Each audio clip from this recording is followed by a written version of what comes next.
சென்னை மாதவரம் மூலக்கடையில் இருந்து செல்லும் காமராஜர் பிரதான சாலையில் கழிவுநீர் குழாய் உடைந்ததால் சாலையில் ஆறு போல ஓடி துர்நாற்றம் வீசுகிறது.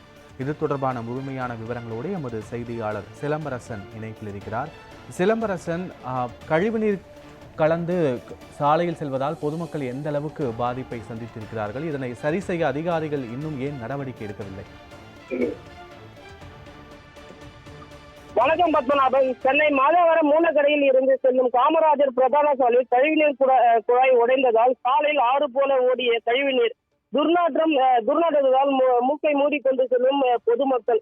சென்னை மாதவரம் மூலக்கடையில் இருந்து குறைங்கூறி செல்லும் காமராஜர் பிரதான சாலையில் மெட்ரோ பணியில் திட்டப்பணிகள் நடந்து கொண்டு வருகின்றன. இதற்கான சுற்றுச்சூழல் பாலம் அருகே இரு பாலமும் சுவர்கள் அமைத்து அதன் உள்ள பணிகள் நடைபெற்று வருகிறது. இந்த நிலையில் பணி நடைபெற்று வந்த நிலையில் திடீரென்று கழிவுநீர் வெளியேறியதால் இதனால் கடைகள் மற்றும் நகைக்கடைகள் சாலைகள் ஆறு போல் ஓடியதுடைய அங்கிருந்து தண்ணீர் வருகிறது.